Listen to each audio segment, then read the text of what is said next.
everyone, and welcome back to my playthrough of Scarlet Hollow. Today we'll be continuing with episode 4, so let's get into it. There's a small gathering of workers outside the entrance to the mines, picket signs in hand. I hope it's not weird to talk to them while they're in the middle of all this. Well, if it isn't the boss's cousin. How goes the strike? We miscalculated. We thought a kid losing her leg would have pushed folks over the edge, but I guess the boss personally dragging those kids out of the mine left a lasting impression.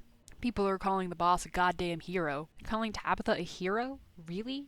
We were there too that night. It's like everyone just forgot about how poorly she's been treating us. Or how unsafe the mines are. I can't go back down there knowing the rock over my head could come down any second. I value my life more than a paycheck. It was dumb luck that she saved those kids. If she had any actual value, she'd come to the table and give us what we're owed. I know it's not a lot of us, but there's more of us at the diner. And there's more of us setting up mutual aid. But once people see our follow through, they're going to join up. This is only the beginning. Let me know if there's anything in the general store can do to help. Anything you can think of, we'll take it. We need all the support we can get right now. What are your grievances?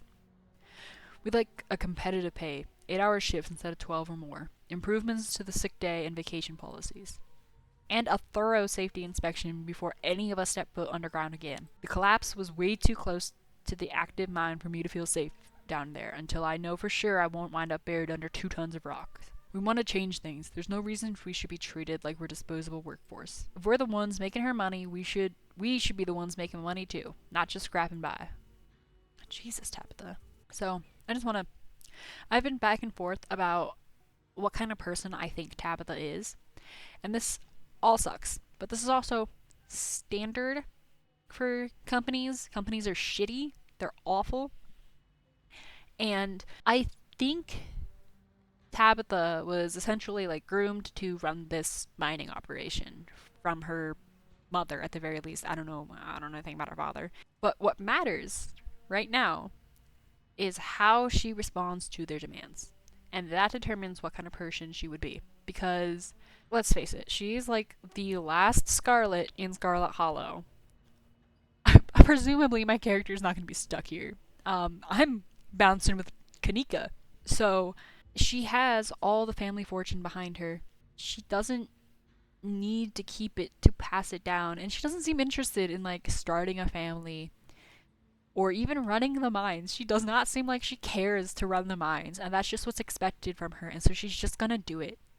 So, I don't know. I'm still on the fence with Tabitha until we see how she responds to this.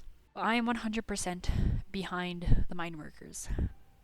I'm behind you folks, 100%. Good to hear the boss's cousin is on our side. Maybe it'll get more people to join us out here. Yeah, we appreciate the support. Oh, and if there's anything you can do to get her to come to the table and start negotiating. Hey, have any of you seen Stella? She's missing. The YouTuber? She's the one on all the banned from property posters, right? We haven't seen her. And we've been out here all day, so we'd know if she came by. We'll make sure to keep an eye out. Okay, if I'm helping y'all out here, do you mind if I go in and talk to my cousin? Sure, go for it. I don't care if they're okay with you going in. I'm still not crossing a picket line. Besides, I don't think Tabitha would be happy to see me. I'll just wait by the van while you go talk to her. See you on the other side. The industrial noises from the Scarlet mine are only a little quieter than they were 2 days ago. The trailer that serves as Tabitha's office looms above you on the hill. You walk up to Tabitha's trailer and knock on the door. You wait for a moment. No response. You open the door. Oh, fuck. I think I can turn at least a few of the guys if you fire Davis. Oh my god, have you heard of knocking? What are you even doing up here? I did knock, Tabitha. Thank you very much. Should I go? Yeah, and make sure no one sees you. No one else, at least. Hey, do you have a minute? It's important. I really don't, but you're already here, aren't you? Make it quick. I already said you can leave, Rodriguez. We'll talk more later. The door clicks closed as Rodriguez leaves Tabitha's office. The instant you're alone, Tabitha rounds on you.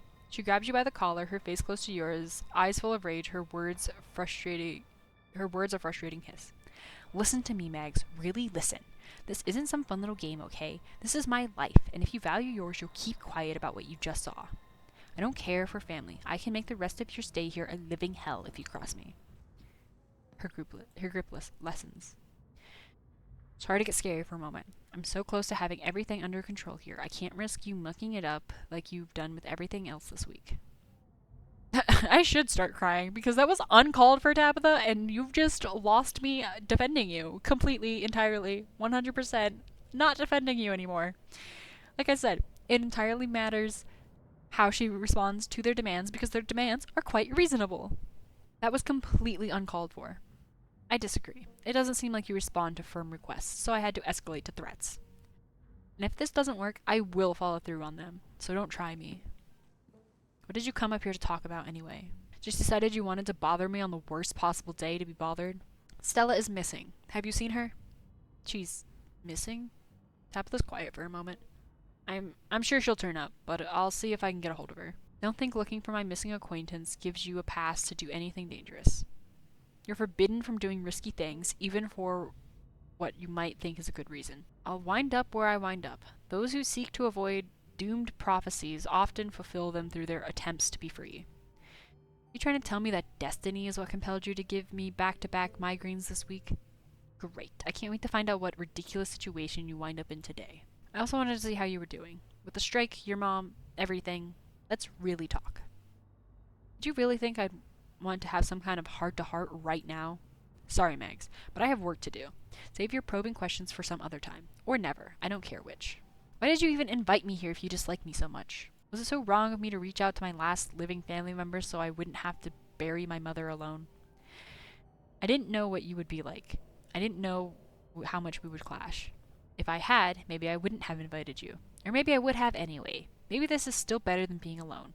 We're family, Megs. That still means something to me. I want to talk about the strike. Good for you. I don't. Now, if you have something else to talk about, spit it out. Otherwise, get out of my office and let me work. That's all. Bye. Stay safe. You leave the office, the door slamming shut behind you. You find Kaneko waiting for you outside. You don't look like you found any new leads. You look back at the striking miners. Hey, Davis, Rodriguez is trying to get Tabitha to fire you to break the strike. That little rat. Thanks for letting us know. We'll have to figure out who he's been talking to. Might help us round up more support. Whoa, I didn't expect you to share something like that. Normally I'm not a fan of snitches, but snitching on a snitch seems like fair game to me. Feels like we've done our due diligence here. Come on, I'll drive us back to town and we can figure out our next move from there. Would I have told him if Tabitha didn't grab me by the collar and threaten me? Probably. But she just confirmed that I would in fact tell him by doing that, because I did not like that interaction. Where to next? Should we check out the church? We should check out the church. The church? What, do you think Stella decided to get religious all of a sudden? I just want to be thorough. Fair enough. We shouldn't rule it out just because I don't want to have to see the pasture. Let's make it quick, though. I don't want him trying to rope us into some church event. Kanika leads the way, taking you up the gradual slope toward the church. Alright, where's the weirdo? My, 30 visitors at once on a Thursday? This is unprecedented. But there are only 2 of us. Oh no, were we followed by a ditchling? Were we followed by Wayne? Sup, old people? Oh, it's just Zane. What are you doing here? All the glimpses of death I've had the past 2 days have forced me into the midst of an existential crisis, my dudes. I wanted to see if faith held any answers for me. Alas, I have not yet found the solace I seek. Give it time, Zane. Sometimes it takes a while for the Lord to work his way into your heart. But when he does, you won't regret letting him in. Be sure to look over those pamphlets I gave you. And of course, I'm always here if you need to talk. Sure thing, Pastor D. Peace, y'all. Anyway, we're looking for Stella. She wandered off last night and no one has seen her since. We're starting to get pretty worried. We hoped maybe you or Janie had seen her. I can't speak for Janie, but I'm afraid I've seen neither hide nor hair of Stella. If you'd like to talk to my wife, she's just over by the alpacas. You have alpacas? Though, Megs, I was hoping we might be able to talk in private. What do you have to say to them that you can't say in front of me? Please, if you wouldn't mind, this is a personal matter. Personal for whom? I'd rather folks not pry in on this. You know how rumors get started. It's okay. I'm happy to talk to him. If you're sure. I guess I should leave you to it while I check in with Janie. I'll be right over there by the fence. That's conveniently in your line of sight, okay? Kanika heads off toward Janie and the alpacas, leaving you alone with the nervous pastor. So glad you decided to come up and visit me. So many young people these days seem to think they can solve all their problems on their own. Meanwhile, God is right there and ready to help them, if only they let him hear their hearts. If you're just gonna preach at me, I'm gonna walk away, sir. The pastor's eyes dart back towards the alpacas. Okay, good, she's gone. You're new in town. What kind of impression did I make on you? Am I creepy? Oh, okay. You care too much what people think of you. If you want people to like you, you have to not care about whether they like you. It's a hard truth you're slinging at me. It wasn't always like this, you know. Believe it or not, before I moved to Scarlet Hollow, I used to be pretty popular. I was one of the cool kids over at Harvard Divinity School. He's interrupted by the sounds of snapping twig and a high-pitched giggle, partly muffled by the underbrush at the edge of the property. Tulip, come out of there. You know you're not supposed to play in the woods. Tulip glances back at the woods, quiet as she hesitates. Tulip, are you going to be good, or are we going to skip story time tonight? I'll be good. You don't have to skip story time. I won't go into the woods, I promise. I know you won't, Tulip, because it's too dangerous for little girls in there. Why don't you help Mama with the alpacas? It's just about time they got fed. You can give them hay. Tulip smiles broadly, seemingly excited by the prospect, and hurries off. Sorry, had to be a firm parenting moment just then. She's been trying to run off into the woods a lot lately, and it's really dangerous, even for adults. There's this massive trash dump not too far past the trees, but it must be at least 50 years old, so it's overgrown and looks like part of the landscape. Oh, I think that's the one Stella was telling me about. Tetanus Lake, I believe she called it. But if you accidentally walk on it, you might find yourself falling hip-deep mound of rusty cans and broken glass. Tulip made up some imaginary friend. She keeps telling us that they want her to go out there. Like, the word of some fictional creature she made up is going to convince us it's a good idea to let her play in somebody's old garbage. But she's 7, so of course she would get some funny little idea like that. I'd love to keep the community to rally behind a big cleanup. It's about time somebody got rid of all that junk. Oh, Tetanus Lake. Stella told me about it. Tetanus Lake? That's an accurate name. I wonder if Tulip would stay away if I started calling it that, or if it would only make it sound more alluring. What's this you were saying about imaginary friends? Oh, she's just been talking to these friends of hers lately. Little stories about creatures that live in the church. I'm sure she saw some animal in there and decided that it was her friend. It's nothing to be overly concerned about, except the trash heap situation. This man is lying to you. In fact, he's been lying since the moment he mentioned these imaginary friends. Whatever his daughter has been talking to is real, and he knows it. Sounds to me you know exactly what she's been talking to. Daniel's eyes go wide just for a second. I don't... He does. He obviously does. He hunches his shoulders, his voice suddenly quiet. There are rats in the church. There, I said it. It's embarrassing, but she saw one of them at some point, and she can hear them scurrying around in the walls, and she's decided they're her little friends. Please, keep this between us. Don't tell Janie. I don't want her knowing the church is in such rough shape. At the corner of your eye, you see Kanicha walking back to the two of you. She must have finished talking to Janie. Janie says she hasn't seen Stella either, so we better get going. Hope your talk with the pastor went well. Yes, we had a great conversation. I appreciate you all stopping by, even if it wasn't under the best circumstances. I'll let y'all be on your way. And I hope Stella turns up soon. I'll put in some good prayers to the big man for her. Alright, thanks. See ya. Kanika starts back down the path to town, and you follow. Okay, now that we've put up some distance between us and the church, what did he want to talk to you about? He didn't say anything weird, did he? He wanted to know why everyone in the town thinks he's creepy. He is creepy. Let's not get too distracted until we find Stella, though. Where to next? Supposed to have tea with your mom today. Maybe she'll have some ideas. Sure, we can humor her. She's probably going to give you some rocks or bundles of herbs for protection or something. Which might actually work. Who knows? Guess there's only one way to find out. Bells of the general store chime, welcoming you two as you enter. Kanika, there you are. You were supposed to stay in bed today, remember? And hello, Megs. Hope you're sufficiently recovered from last night's fiasco. Sorry, Mom. It's just with Stella missing and Stella can take care of herself, unlike you. You need bed rest and lots of fluids. You don't need to go running around town spreading that cold of yours. Go on, get up to bed. I'll be up in a minute with more tea. I thought you had some kind of important thing to talk to Megs about. I'm really feeling okay. I want to hear what you wanted to say to them. I'll just be doing a tea reading. Haven't those always bored you to tears? Okay, you're right. I'm not feeling well. I should really lie down. Bye, Megs. She really didn't want to She really didn't want to sit in on the tea reading. Kanika turns and heads for the stairs without saying another word. There's something off here. It's as if Kanika's spirit dimmed at Sybil's words. Whatever that was, it didn't feel like the same person who stormed out of the general store just yesterday morning. That person wouldn't just do as she was told so easily. You couldn't help but notice an uncharacteristic firmness in Sybil's voice, too. Okay. That is super creepy, actually. And up until this point, I mostly trusted Sybil. Like, yeah, she was being very vague about the powers she held and stuff, but like, I don't entirely blame her for that. She is in a small town, and even though no one goes to the church, they are also very religious. But even like alone, I guess even alone, she could have told me some of her stuff. So, ugh. Maybe the relationship isn't so pleasant behind closed doors. Shall we? Sybil motions towards the tea room. It is giving me a lot of options to call her out and not go with her, and one option to go with her. What did you do to Kanika? Do? It almost sounds like you're accusing me of something. The only thing I did was tell her that she should rest, as any mother would, and she listened, as any child would. You push past the old woman, heading up the staircase to Kanika's room. Sybil calls after you, but you ignore her. Something isn't right here. As you walk away, Sybil calls out to you. You should really hear me out. Your fate may depend on it. You defiantly walk up the stairs. Sybil can't stop you from seeing her daughter. As you do so, your thoughts flash back to that door yesterday, the one that seemed to draw you in, urging you deeper into the clinic. Even the memory of the door tugs at you, compelling you to return and open to see what's on the other side. You can find Stella later. Maybe you can even find her there. What's important now is finally seeing what's hidden in the clinic. You knock on Kanika's door. Mom, I really don't need any more tea. I think I'm just gonna lie down for a while. I need to talk to you. It's important. Oh, hey. Yeah, sure. Let me just straighten up. You hear frantic crumpling and clinking of stuff as she tidies her room.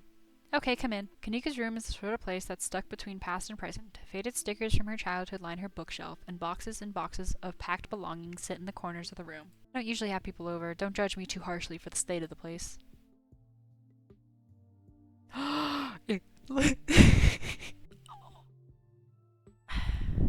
Packing for something?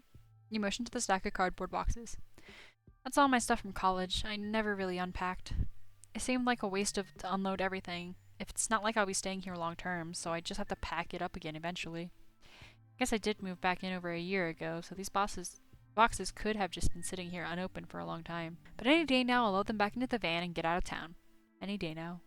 No, we've only known each other for a couple of days, but I really care about you. I guess I just wanted to let you know. Kanika's eyes dart away as her cheeks flush. Do you really mean it? We just met. I mean, I hope you feel something similar? She composes herself, flipping her hair confidently. Of course I do. I can't believe I was able to win you over so fast. Guess you were just too weak to resist these feminine wiles. And now it's too late. You've fallen for me, and I can reveal the dork I truly am inside. Gaze upon my anime figures in despair.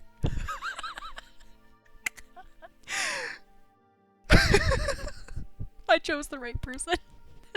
Sorry, was that too confident? I'm just like super nervous because I like you back.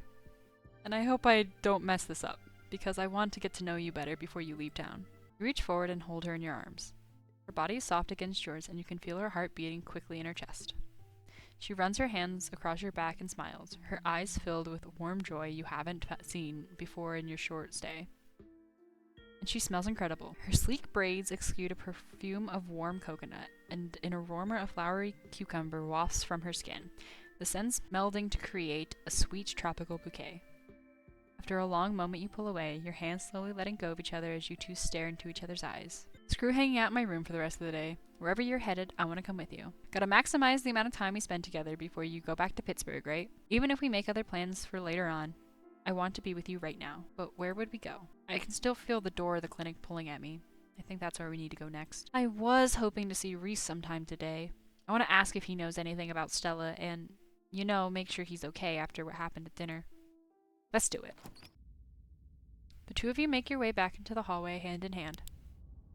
But before you make it to the stairs, a light turns on, startling you both. I thought you were going to get some rest, Kanika. You really should go back to bed, or this cold of yours will only get worse. But I still have a lot of energy. I don't feel like sitting around. I don't think I need to.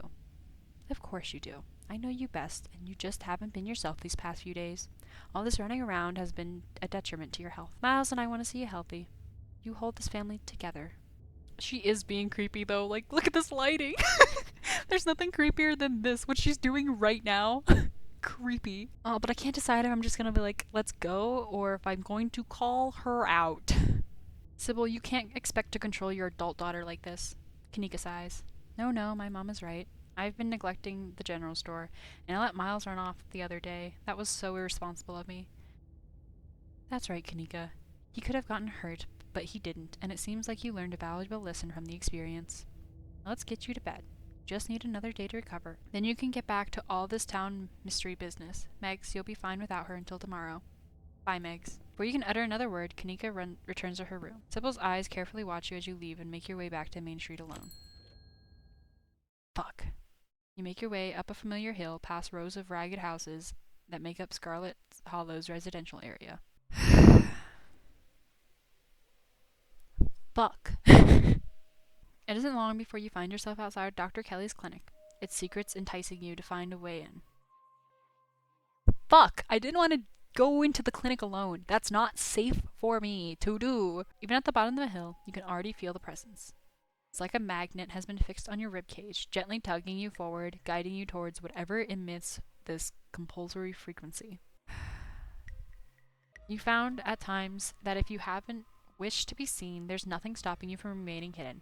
Graveyards, abandoned buildings, old tunnel, you've been in all sorts of strange and unusual places without incident. And for some reason tonight, Dr. Kelly's clinic feels no different. Ah yes, clinic, and graveyards, abandoned buildings, and old tunnels. All the same thing. You carefully make your way up the old wooden stairs of the clinic's wrap-around porch, avoiding any suspiciously creaky-looking steps. You push the door open slowly, just enough for you to slip in, but not enough to risk any sound from the door's ancient hinges. You can see the dock at the desk in some room down the hall. She hasn't noticed you. You shut the door silently, watching her closely. You're in the clinic, free to explore as you please. Or rather, you're free to explore as you please. You can feel the odd sensation again, the nagging pull of whatever was that wanted you to find it. You're here now, and it knows you're here. And you know exactly what it is. Another stone carving, eager to show you its secrets. You've been caught by its gravity, an overwhelming curiosity guiding you around the corner towards the dark doorway under the stairs. It's been left ajar, as if inviting you to enter. Can I turn the lights back off? The lights click on. You're in the morgue. Eggs, what are you doing in the morgue? What are you doing in the morgue? Yeah, exactly! I'm sure it looks weird. It's not like I expected anyone to come down here. I was just, practicing. A rehearsal, if you will. Rehearse, you say?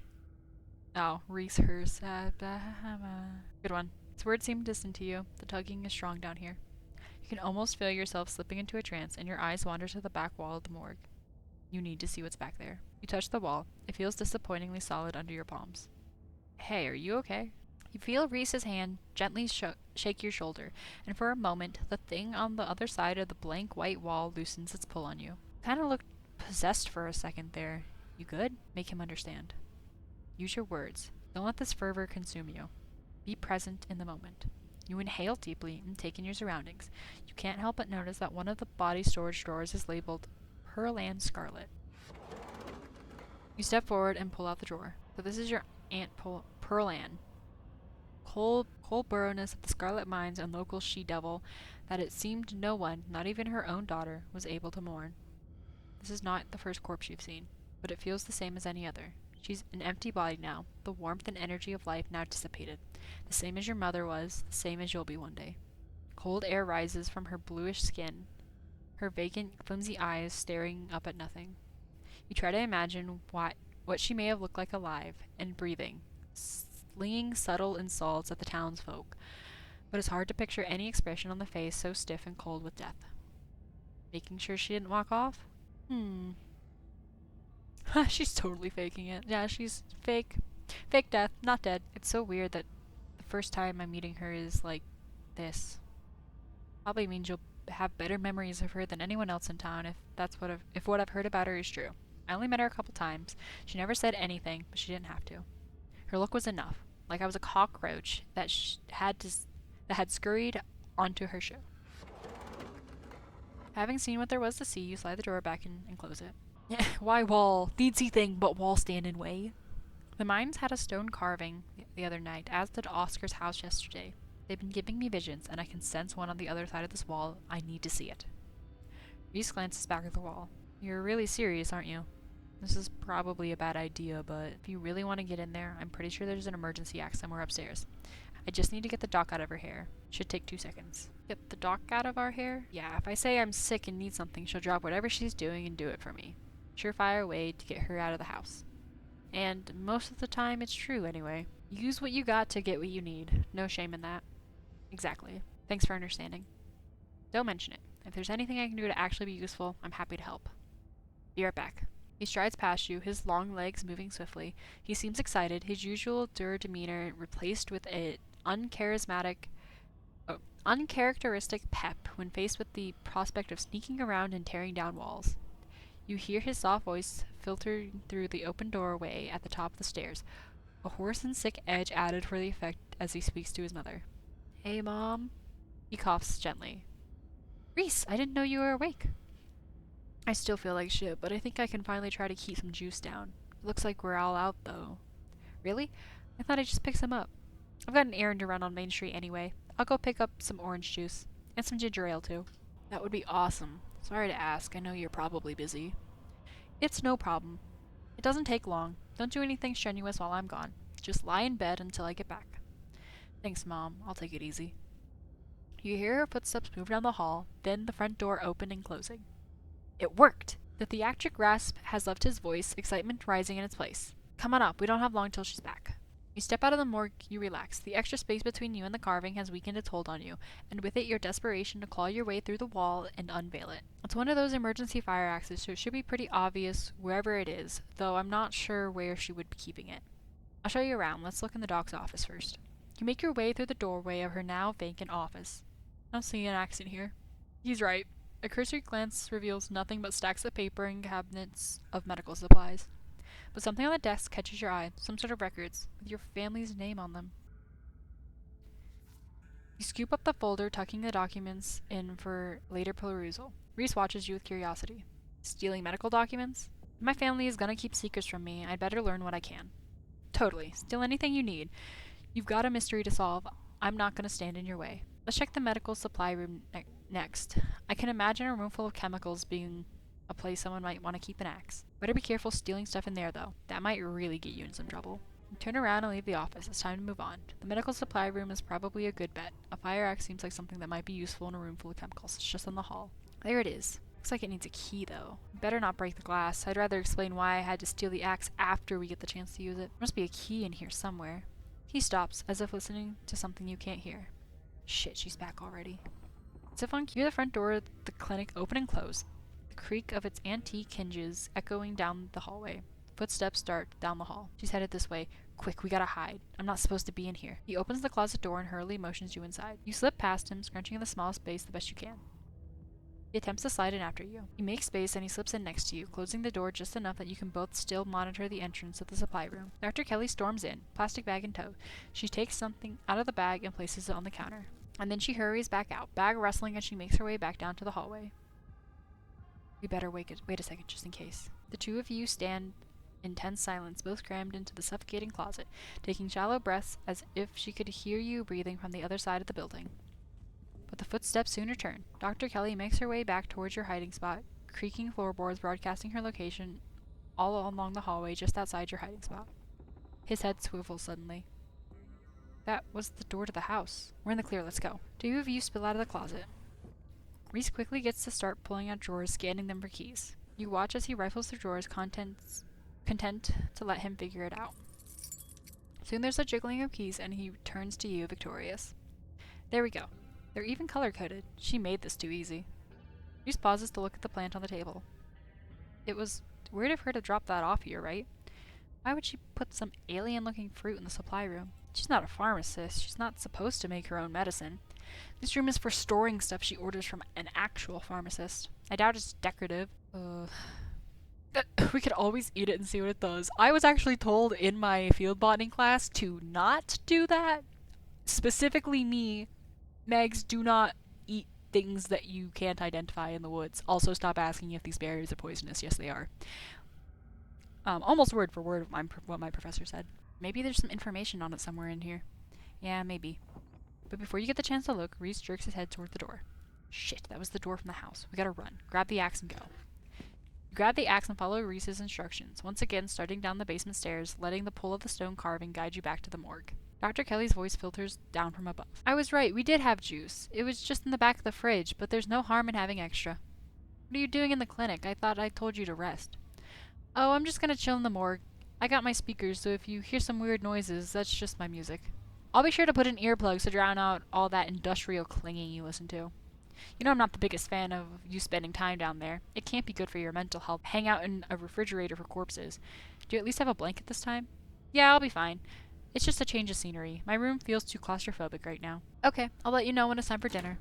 You hear the door close and the sound of Reese descending the stairs to join you in the fluorescent lit room below. Hey. You listen to music that sounds like a wall being broken down? Of course I do. I'm sad all the time. Glad my taste in music is finally coming in handy. It's exactly the cover we need. Stop asking the question. This time, just see what's on the other side of the wall. This isn't smart. This is bad. Bad decisions all around. Wall now, yes? Have at it. You approach the far end of the morgue, axe practically swinging through the air as you strike the wall. The first cut offers a surprising amount of resistance. There is some structure behind it, some wood frame holding it in place, trying to stand between you and whatever awaits for you on the other side. You stagger back from the massive hole in the wall and admire your effort. Holy shit. The splintered edge frames the dark passage, seemingly cut deep into the side of a cliff. Cold seeping from the forgotten place in the already fringed morgue. Reese coughs as he takes a better look at what lies beyond the wound in the wall. There's a whole hallway back there. Thick, stale air leaks from the hole, filling the morgue with an earthly mildew smell, like the room is slowly filling with dirt. And with the stink of grave-like room beyond comes an even stronger compulsion. You step forward, and you climb into the hole. And that is where I'm going to leave it for this, because knowing what happened last time I looked at one of these carvings, it's going to be a much longer part than I would want it to be if I continued, because there's no good stopping place in the middle of all that. So I will see you all in the next video. If you enjoyed this, be sure to like and subscribe, and I'll see you next time.